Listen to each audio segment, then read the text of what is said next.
Bueno, yo tuve la oportunidad de estudiar en la universidad algunas cuestiones que tienen que ver con el cuerpo humano y voy a decir algo que por ahí por muchos es conocido. La anatomía estudia cómo es un órgano y la fisiología estudia cómo funciona el órgano. ¿Me siguen? Entonces, si tomáramos, acá hoy faltó el médico cardiólogo que se congrega acá, así que si digo algo mal no me va a retar. Si estudiamos el corazón, vemos cómo es, que tiene cavidades, válvulas, ¿sí? Cómo tiene conexiones con arterias y con venas. Y vemos la anatomía, cómo es, que es un músculo, ¿sí?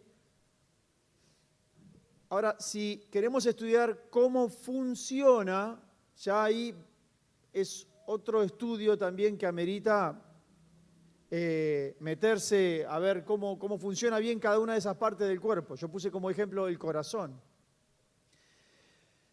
Y hay algunas cuestiones espirituales que también podemos hacer un análisis de como si fuera una anatomía, ¿sí? Y cómo es la fisiología. Y hoy quisiera yo hablar acerca de, porque hoy cantamos una canción, ¿no? Que yo peleo mis batallas. Es sabido por los que estamos en el Señor que caminar con el Señor, vivir en la fe, implica tiempos de batallas, de dificultades, de confrontaciones, situaciones que se oponen a veces. Y todo aquel que quiera vivir una vida victoriosa en Cristo necesita saber que de vez en cuando tenemos algunas confrontaciones. Entonces yo hoy quiero hablar de la anatomía y la fisiología, ¿sí?, de una oposición a la obra de Dios. Porque todos los que estamos aquí queremos hacer las cosas como Dios quiere, o sea, todos queremos hacer la voluntad de Dios, todos queremos tal vez servir a Dios, o queremos que su diseño, su reino se establezca en nuestra casa, en nuestro hogar, en nuestro matrimonio, en mi trabajo, etcétera, pero de vez en cuando hay algunas oposiciones. Entonces, haríamos bien en saber cómo son esas oposiciones para estar prevenidos y poder salir victoriosos frente a esas circunstancias. Porque te quiero dar la noticia, hasta Jesús tuvo oposiciones. Así que es de esperar que vos y yo también las tengamos. ¿Sí? No sé si esto le resulta una mala noticia a alguno, disculpe. Ya está, ya te la di. Ya no te podés ir ahora. ¿Ok? Entonces, hay un libro que si uno lo lee a las apuradas parece un libro de historia. ¿Sí? Pero si uno lo lee más detenidamente, es un libro que tiene todo el tiempo aplicación a nuestra vida y al día de hoy, y que habla en gran parte de este libro, habla de la oposición a alguien que quiere hacer la obra de Dios. Y ese es el libro de Nehemías. ¿Sí? Así que vamos a leer algunos pasajes que están en el libro de Nehemías, que, como decía, narra una historia de algo sucedido, pero también te explica cómo nos involucramos en una obra de Dios y qué cosas pueden pasar en el mientras tanto hasta lograr el objetivo. Amén. Estamos acá, ¿verdad? Bien. Entonces vamos a leer en Nehemías capítulo 1, versículo 3 y 4. Yo les cuento un poquito el contexto. Dice, me dijeron, antes de que leamos acá, les quiero comentar, estaba Nehemías trabajando como un copero del rey Artajerjes. El pueblo de Israel estaba cautivo en Babilonia, que ahora estaba gobernado por los persas. Entonces, este rey, un rey muy despótico, ¿sí?, dentro de los súbditos que tenían era el pueblo de Israel.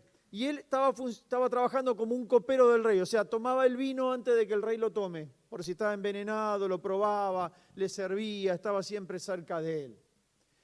Y él era un israelita, y cuenta que algunos ya se habían vuelto, habían estado muchos años como cautivos en esa nación, ahí en esa región, y ahora ya estaban volviendo Y algunos que habían visitado Jerusalén vuelven y le cuentan a Nehemías cómo estaba Jerusalén. Entonces dice esto, y me dijeron, las cosas no andan bien. Los que regresaron a la provincia de Judá tienen grandes dificultades y viven en desgracia. La muralla de Jerusalén fue derribada y las puertas fueron consumidas por el fuego. Cuando oí esto, me senté a llorar. De hecho, durante varios días estuve de duelo, ayuné y oré al Dios del cielo.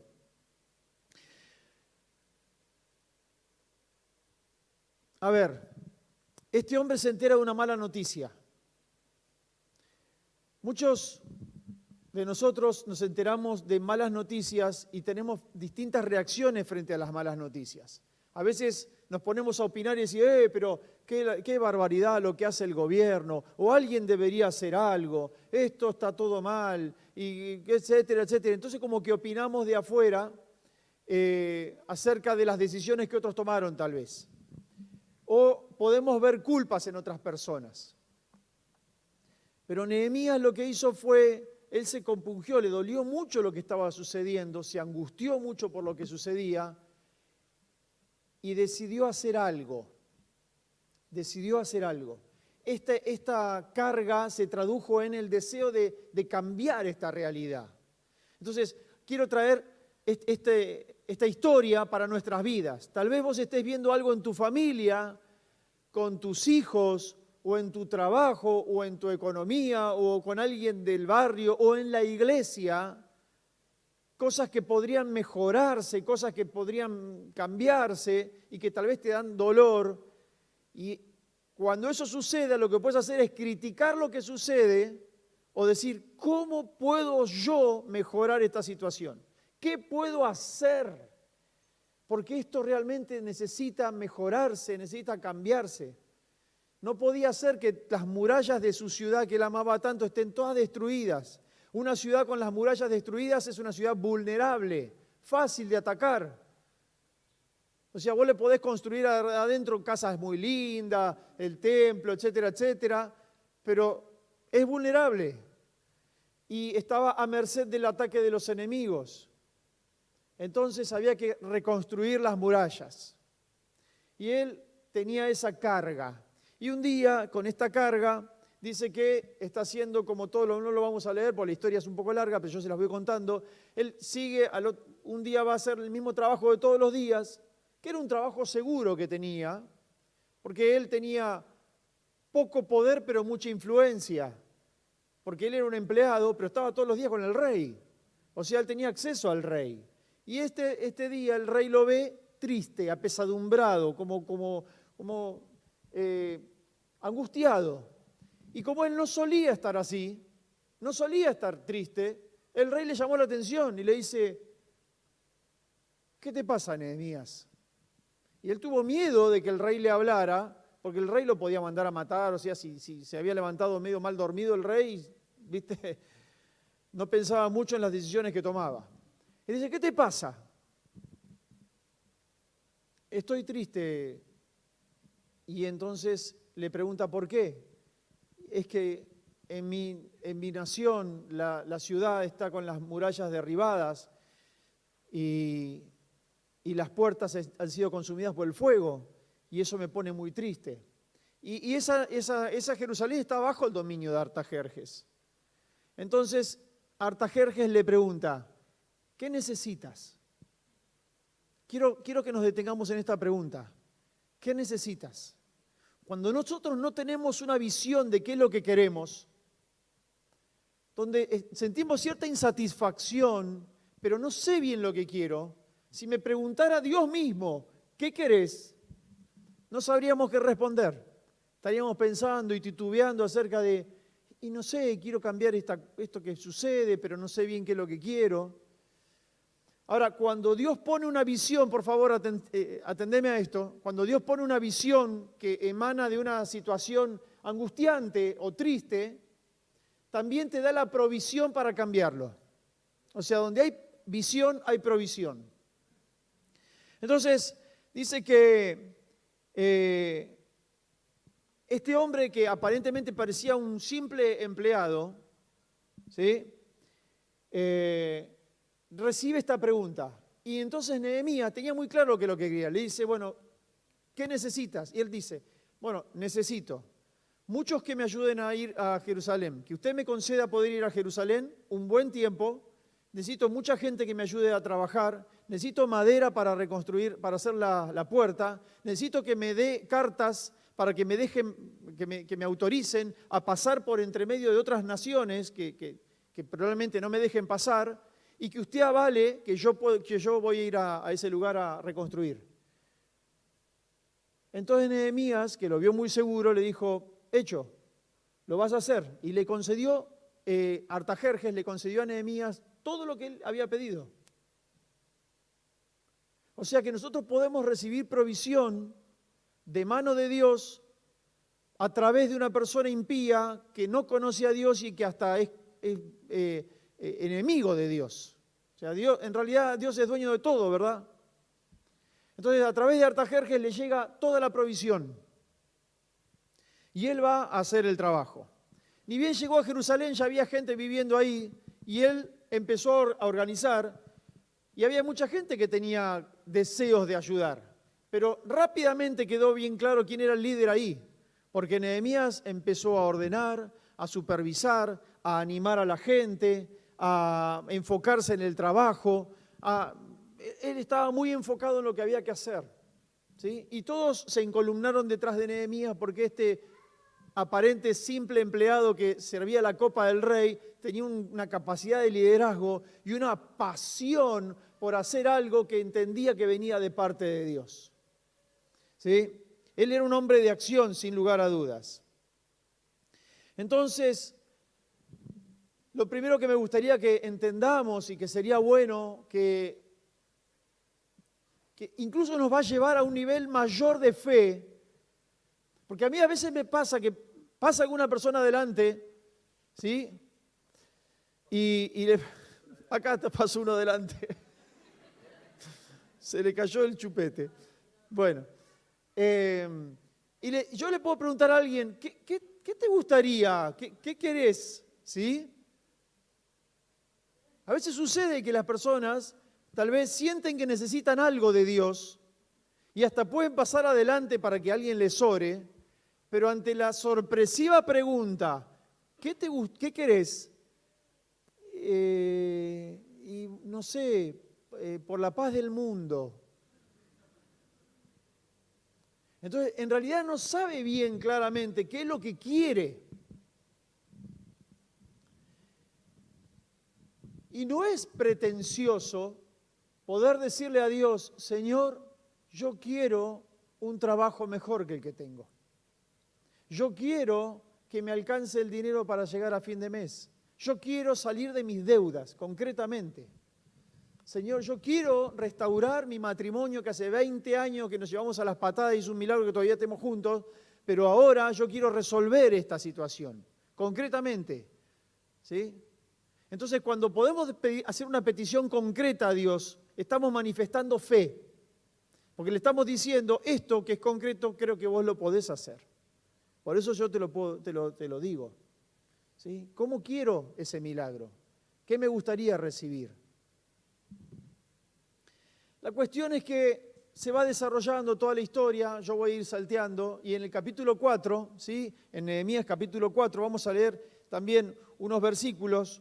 Dice que, sin embargo, cuando Sanbalat, Tobías, los árabes, los amonitas y los asdosdeos se enteraron de que la obra progresaba, la reconstrucción de la muralla, ¿sí? Y que estaban reparando las brechas en la muralla de Jerusalén, se enfurecieron. Seguí. Todos hicieron planes para venir y luchar contra Jerusalén y causar confusión contra nosotros. Así que oramos a nuestro Dios y pusimos guardias en la ciudad, día y noche, para protegernos. ¿Sí? Les quiero contar, porque es muy larga la historia, entonces yo voy avanzando y les voy mencionando los acontecimientos.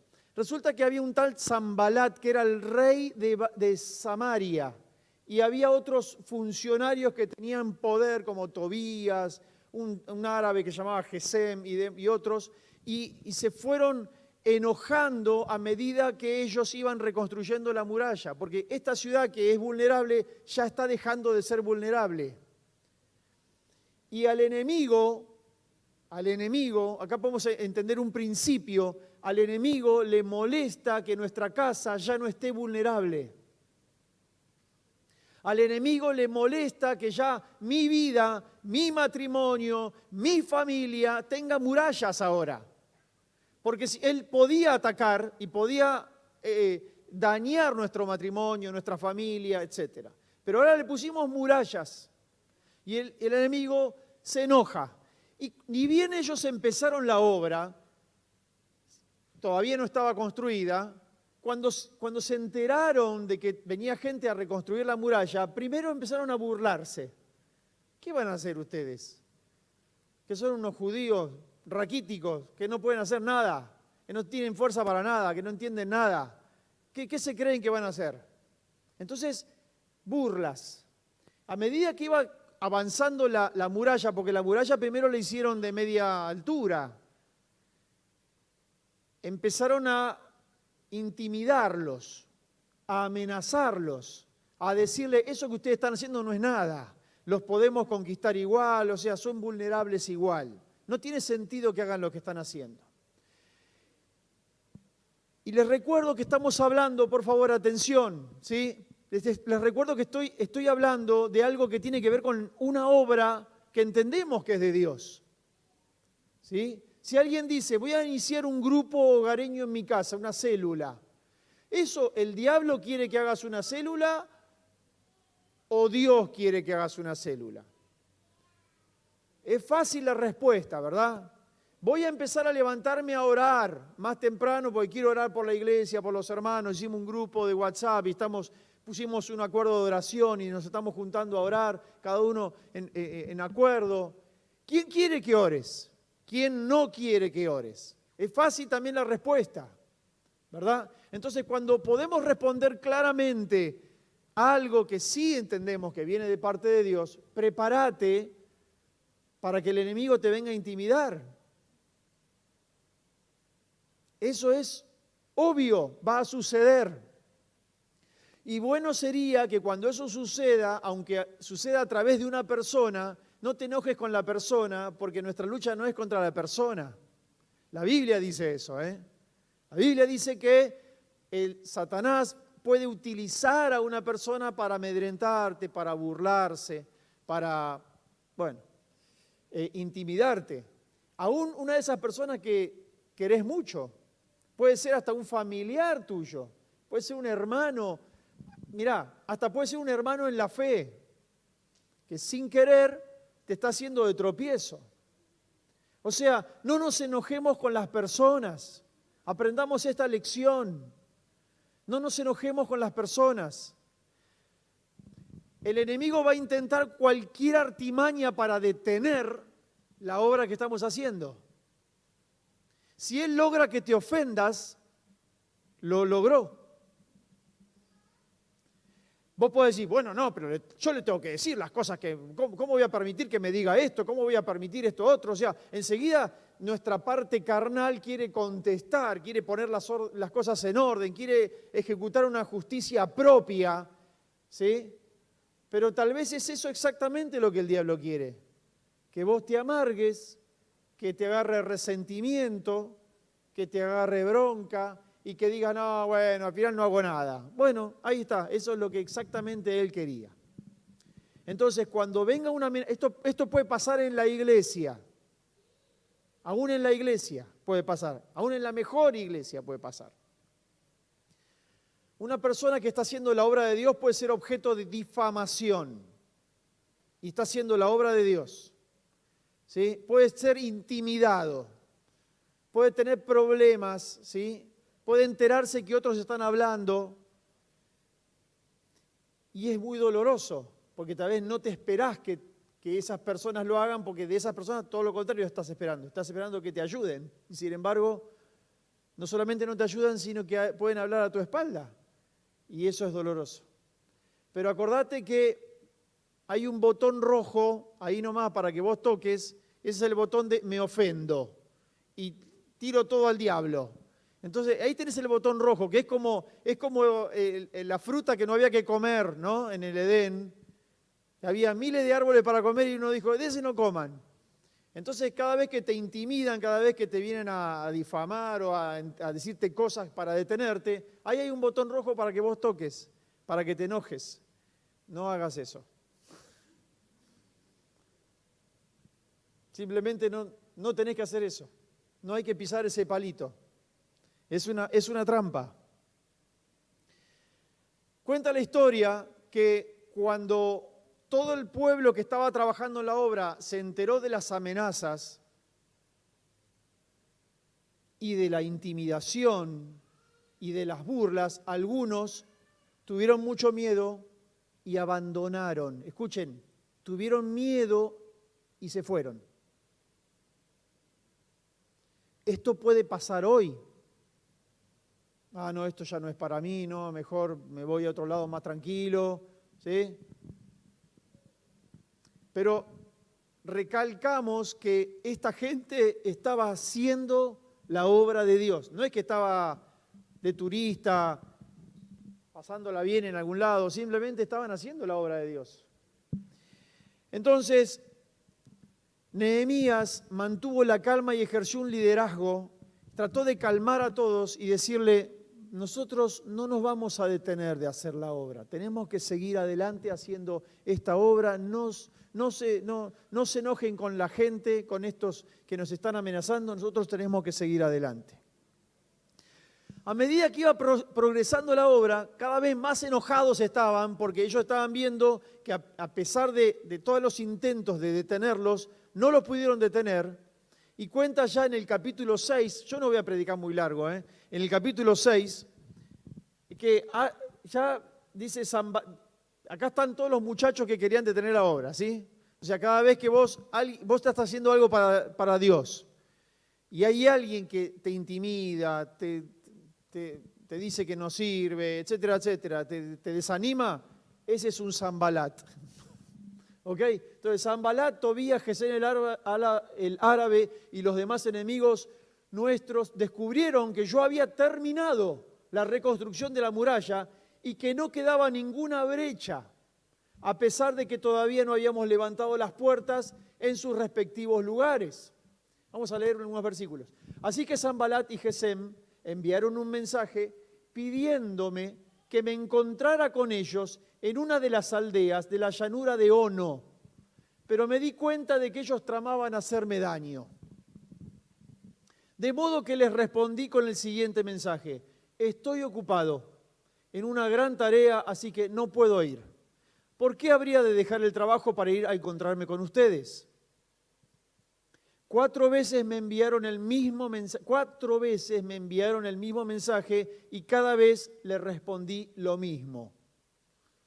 La 5ª vez, el sirviente de Sanbalat llegó con una carta abierta en su mano que decía: circula un rumor entre las naciones vecinas y Gesem me asegura que es cierto que tú y los judíos piensan rebelarse y que por eso reconstruyen la muralla. Según sus informes, tú te propones ser el rey. También informa que has nombrado profetas en Jerusalén para que proclamen acerca de ti. Atención, hay rey en Judá. Puedes tener la seguridad de que este informe llegará a oídos del rey Artajerjes, de modo que sugiero que vengas a hablar conmigo del asunto. Yo respondí: todo lo que dices es puro cuento, tú mismo inventaste todo. Solo trataban de intimidarnos, creían que podrían desalentarnos y detener la obra, de modo que seguí con el trabajo más decidido que nunca. Vamos a detenernos aquí, ¿sí? ¿Sabés que a mí, ya a esta altura de mi vida yo sigo aprendiendo muchas cosas, pero tengo algunos años de ministerio y en los primeros tiempos, cuando de repente notaba alguna intimidación, o alguna persona, no sé, algún endemoniado, alguien que te gritaba, uno se podía asustar. Ahora, cuando uno ve que está haciendo la obra de Dios y tenés oposición y tenés dificultades y todo eso, y estás seguro de que estás haciendo algo de parte de Dios, entonces hasta es alentador saber que el enemigo te quiere frenar. ¿Me entienden? O sea, como terminaba diciendo ahí, nos dimos cuenta que solamente nos querían intimidar, entonces hicimos la obra de Dios aún con con mucha más firmeza que la que teníamos antes. O sea, es como que el enemigo nos estaba diciendo, los quiero frenar, y si entonces quiere decir que si me quiere frenar, quiere decir que estoy haciendo lo que Dios quiere. Entonces, seguimos adelante. Algo que pasaba con Nehemías es que el hombre no se intimidaba. Siempre es necesario estar cerca de algún hermano que tenga una fe de esa sólida, ¿sí? Robusta, que ante una flaqueza mía, él me pueda ayudar. O yo pueda ayudar a otros, ¿sí? En la iglesia hay de todo tipo, o sea, a veces estamos más débiles, a veces estamos más fuertes. ¿Sí? Es muy importante ser ayudados por alguien que te alienta y que no tiene miedo y que puedas también vos ayudar a alguien que está en esa circunstancia. Entonces, de diferentes maneras el enemigo intentó detener la obra, pero Nehemías se mantuvo enfocado en la tarea. Yo creo que si tuviéramos que definir algo de Nehemías, era un tipo que estaba enfocado en lo que quería hacer y no se distraía con nada. El versículo 15 y 16 vamos a leer. Dice, así que el 2 de octubre, a los 52 días después de comenzar la obra, se terminó la muralla.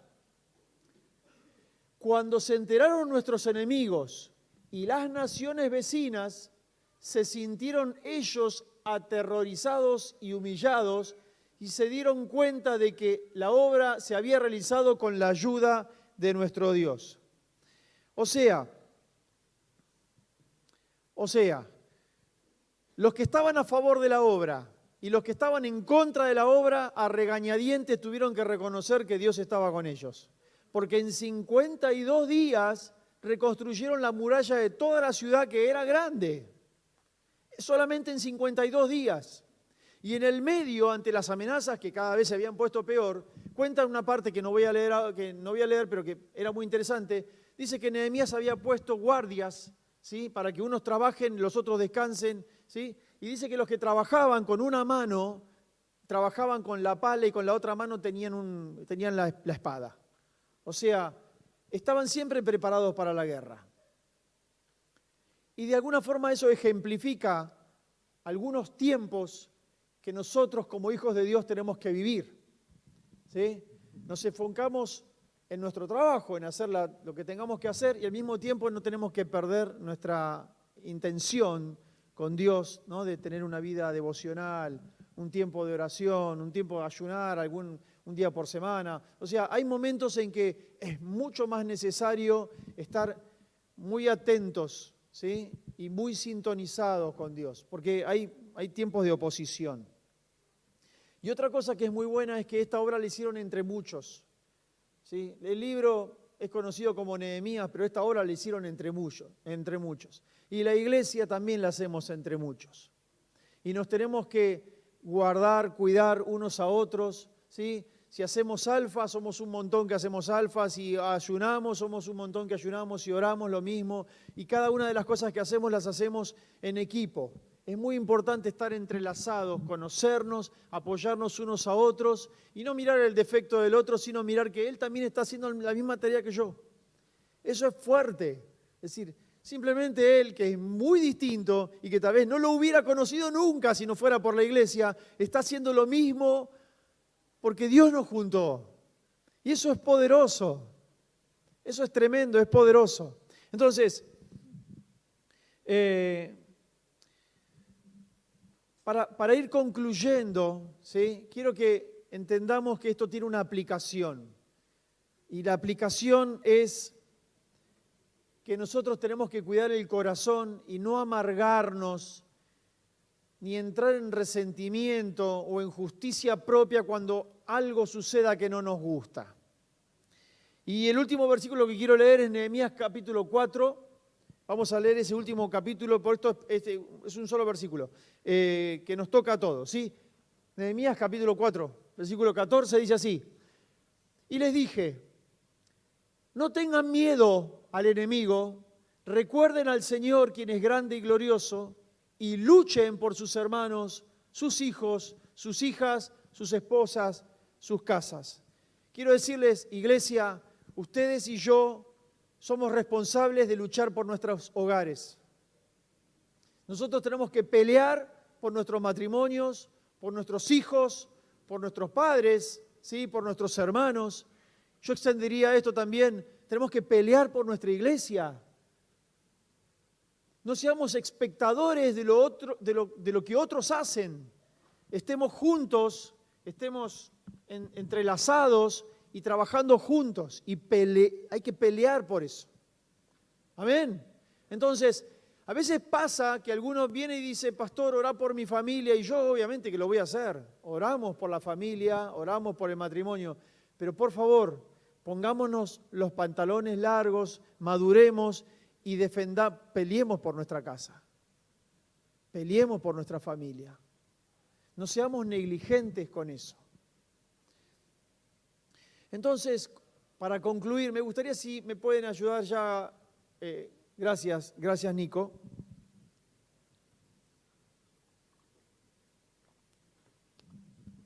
Por favor, les pido que me puedan atender aquí porque lo que quiero decir a continuación es qué aplicación tiene para mi vida la enseñanza que nos deja la historia de Nehemías. ¿Qué aplicación tiene para mi día hoy? ¿Qué puedo hacer con esto? ¿Qué me enseña? Y para ir considerando los pasos que le ocurrieron a Nehemías, por favor.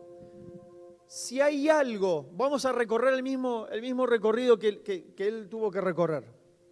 Dice, si hay algo que me indigna, que me entristece, que considero que hay que hacer algo,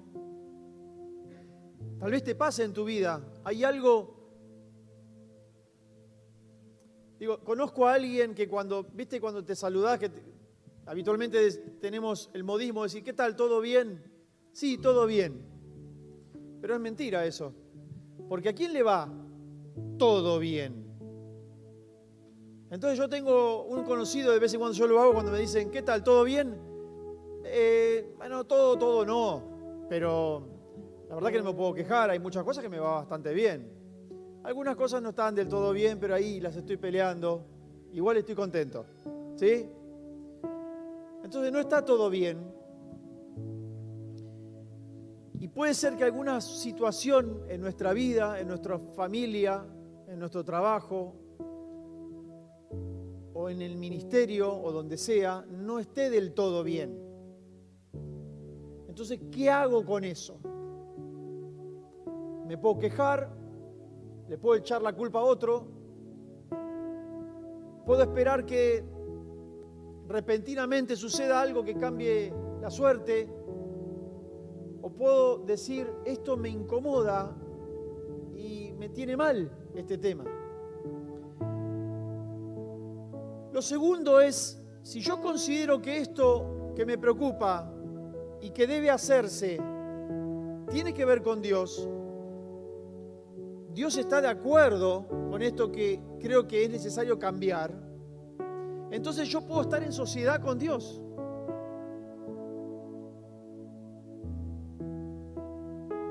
Y se tiene que traducir en una oración.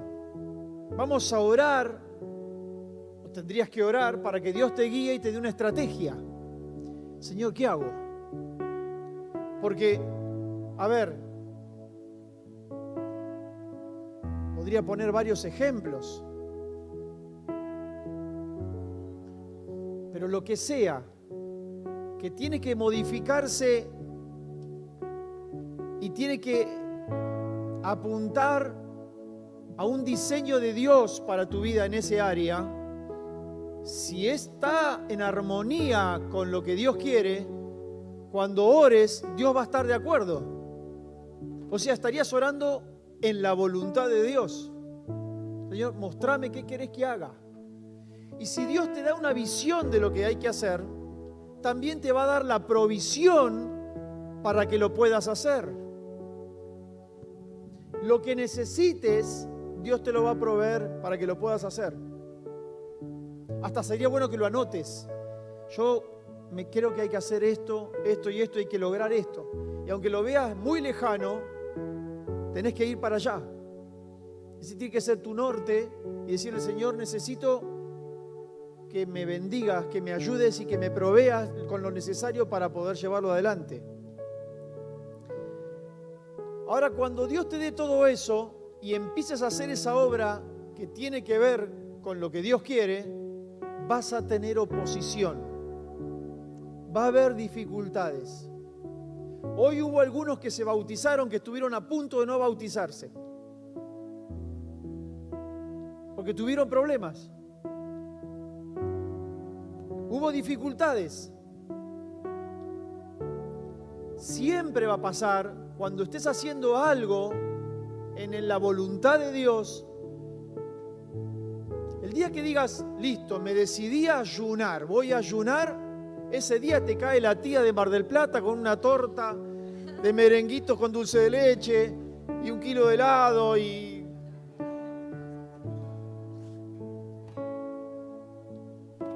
la tía no viene nunca, ¿viste? Pero ese día cayó.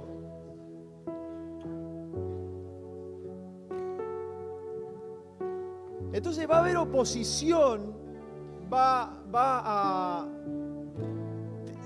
e incluso es como un testeo de Dios. Porque si cuando tenés una leve oposición dejás todo, sos muy vulnerable. Y el diablo te puede frenar fácil. Si alguien dice algo malo de vos y eso ocasiona, no vengo más a la iglesia porque al final la iglesia, la gente no es buena, porque no sé qué, entonces es muy simple voltearte. El pastor vi que saludó a 50 personas y a mí me miró de lejos y me hizo así nomás. Es decir que no me quiere. No vengo más a esta iglesia. Vas a tener problemas en todos lados. No puede ser. Entonces, va a venir presión psicológica, va a venir desánimo, ¿sí? Va a venir intimidación. El diablo siempre utiliza la intimidación, que te agarra miedo y te retrae, maquinaciones para detenerte y para desviarte. A medida que vayas avanzando, la oposición va a seguir. Y hasta tal vez se incremente. Pero termina bien la cosa, porque como te metiste a hacer la obra de Dios, las murallas van a estar reconstruidas en 52 días. Y hasta el enemigo va a decir, Dios está con ellos. Hasta el mismo diablo va a decir, hasta los que se burlaban, va a decir, acá está Dios.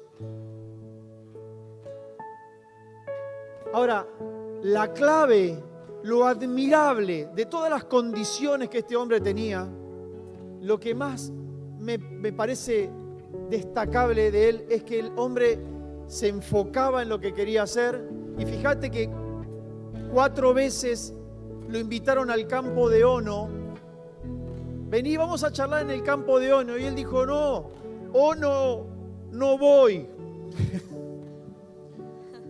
No voy al campo de Ono. Yo estoy haciendo una gran obra y no tengo tiempo para ir a hablar con ustedes. Lo lamento. Yo voy a seguir haciendo esto. Cuando vos te determines a hacer algo, prepárate para que la gente opine, para que te cuestionen. Pero si estás convencido de que eso proviene de parte de Dios, nada te tiene que mover y tomemos el ejemplo de este gran hombre que era un hombre simple, pero muy enfocado en lo que quería hacer. Eso es. Me parece que de eso se trata. Porque fue constante. Tenía claro hacia dónde iba y terminó lográndolo.